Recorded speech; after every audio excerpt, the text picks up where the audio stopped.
Just days after the tragedy in Connecticut, both sides on the gun control debate are talking about the rules governing our weapons.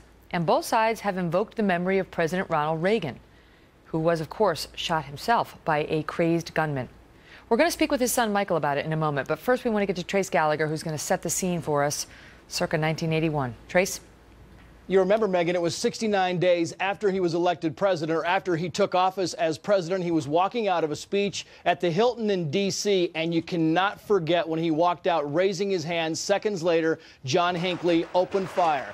6 shots from a .22 caliber revolver. One of the bullets entered President Reagan's chest, puncturing a lung, lodging 1 inch from his heart. He was quickly pushed into the limo by a Secret Service agent who was also taking a bullet to the chest. He was rushed to George Washington Hospital, walked in under his own power. Remember, joking to the doctors, hoping they were all Republicans. He spent 12 days in the hospital. Insiders say he felt the effects for months. Press Secretary James Brady was shot in the head. He was permanently disabled. He went on to champion gun control. But even after John Lennon was shot and he himself was shot, President Reagan opposed gun control. Then 10 years later, he came out in a letter supporting the Brady Act. Keep in mind that the Brady Center has recently come out saying that President Obama's first year, they gave him 7 Fs for his efforts in gun control. John Hinckley, as we all know,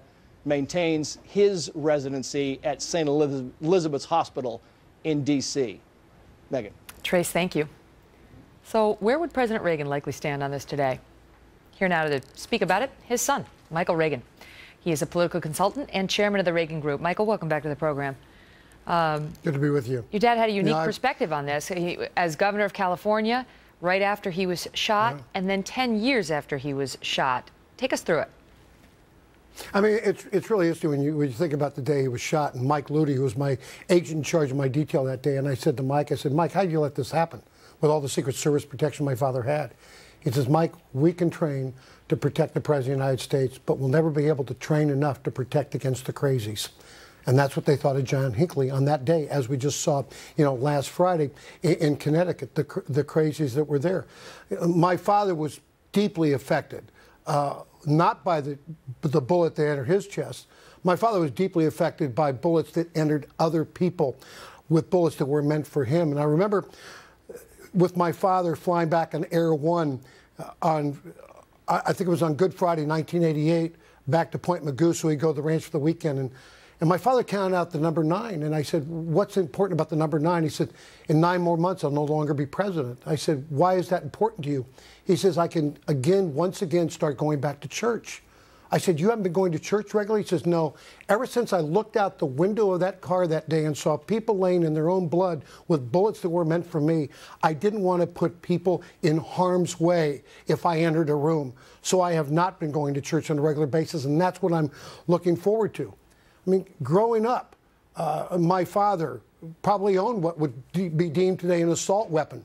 He had a .22 caliber semi-automatic, 22 shorts, 17 longs, and 15 long rifles. He gave me a gun when I was 10 years old. He believed in gun responsibility, is what he truly, truly believed in. Growing up as a father, teaching a son responsibility of a rifle and what have you. And I think 1991 is kind of an interesting year in my father's life. But wait, before you set that up, let me just jump in for 1 second, because I want to set that up for you.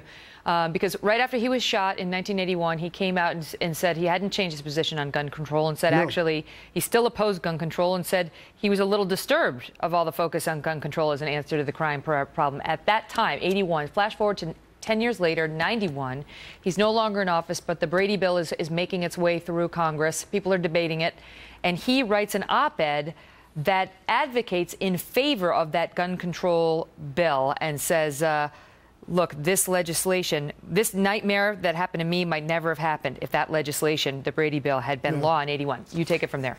And I believe truly with my father, that was the 10-year anniversary. It had quite an effect on my father, for the family, because it was the 10-year anniversary.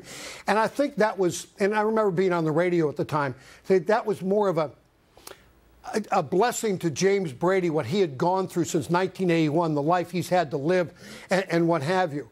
But my father believed truly that taking guns away from law-abiding citizens was not the answer to solving problems in the United States of America. And your staff and I have talked on many occasions here the last week. You know, the problem with America is our building blocks are broken. You know, and taking the guns away, which is the end result, does not solve the problems, the inherent problems in America, the building blocks, and the other issues you talked about yesterday on your show. The fact that there are families out there who can't get help. You can't deal with the child because once they turn 18, they're on their own. You can't put them away. You need a court order for even 72 hours. So when you talk on your show about there needs to be a national conversation about this and not just aim at gun control, you are absolutely correct, because that is not truly the answer, because gun control worked in Connecticut. He tried to buy a gun twice, and it didn't work out. And I've been living through this the last week also, Megan, because I have a daughter, Ashley, 29 years old, 5'2". Who does that sound like? Teaches kindergarten.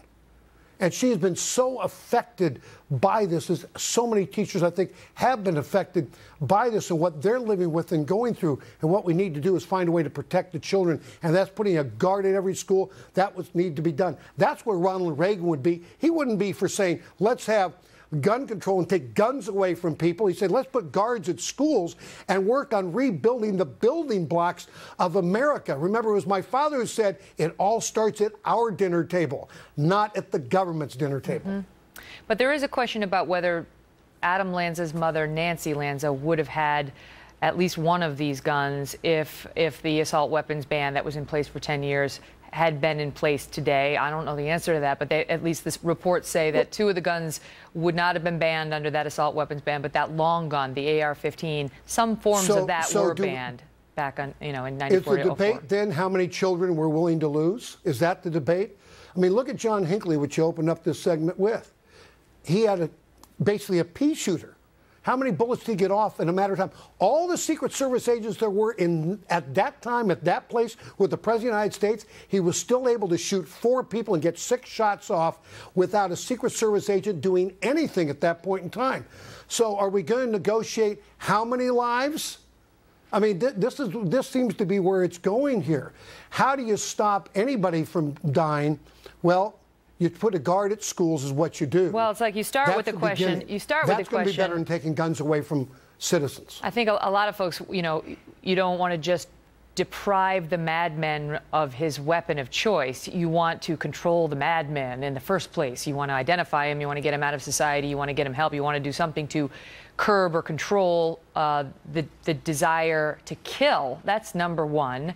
But I think the debate about gun control has come in on, when that fails, how do we deprive him of the ability to hurt, as many people as he wants? And I think that's where the discussion about the magazines and all that has come in. I'll give you the last word, Michael. There needs to be a national discussion. You're absolutely right with what you're saying on Fox and on your show, and that's where I would like to be. Thank you so much for being here. Thank you. All the best to you.